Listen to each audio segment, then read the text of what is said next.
In June of 2014, when I did my first book signing at the local chapter's bookstore in Oshawa, Ontario, for my first novel, The Zimmer Insurgency, which I should mention is now available in mass market paperback form, with a special preview of my forthcoming novel at the back, I was there with 4 other authors as a part of a Father's Day book signing promotion. One of the authors had a number of sports books for sale. There was a mystery author, a drama author, and the guy I sat next to was a soft-spoken guy from Seagrave, Ontario, a place best known for its small-town zoo which features an aging bear rescued from a circus who'd removed all the bear's teeth. At least as of the last time I was at that zoo, which admittedly was many years ago, that bear was still kicking about, the sweetest, gentlest animal that you could feed right through the fence. In any case, this Seagrave author, whose name was Daryl Sneath, was there selling his debut novel, All My Sins.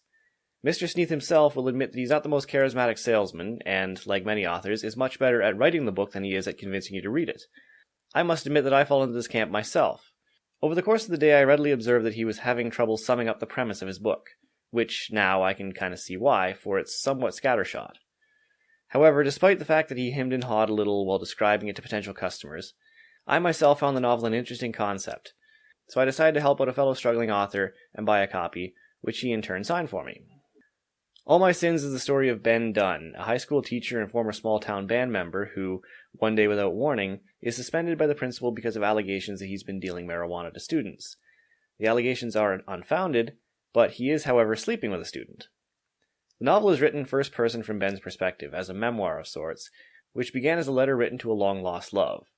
He vows from the beginning to be completely honest, and therefore all his shenanigans are told thusly, and makes himself out to be a thoroughly unlikable character.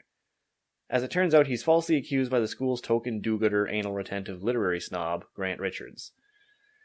Richards has irrefutable video evidence, or so says the principal, as well as 6 signed statements from students claiming Ben sold the marijuana.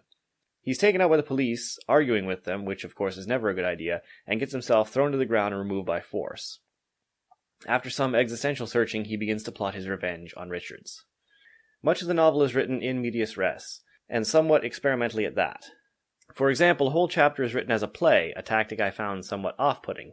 However, on the whole, Sneath's prose is very good, and whole pages can be blown through with the clever banter. Ben is kind of all over the place here, dealing with the relationship with his father, his friends, the breakup of his band, small-town gossip, flying here and there to Ireland and Newfoundland, an alcohol problem, and his plan for vengeance. I can see easily how Sneath would have a hard time describing this novel to potential buyers, and it was a little bit all over the place, both in its style and its downward spiral of the narrator. Throughout the novel he uses footnotes, which is a tactic I just love, not least of which because I employ footnotes throughout my second novel, The Hounds of Harrigan. The footnotes are when he breaks the narrative and addresses his long-lost love directly, an Irish girl he fell head over heels 4 years ago, whom he tracks down after getting fired as a part of his existential crisis. The novel itself began as a sort of love letter to her, then morphed into, after some banter he settles on, an admission.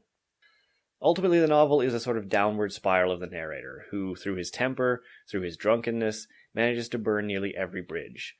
One might think this would be funny, sort of a modern-day Canadian Harry Flashman sort of a novel.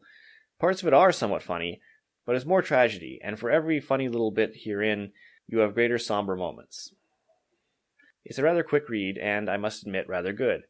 It's not quite what I was expecting, but I enjoyed it nonetheless, and I'd recommend it even just to support a local Ontario author.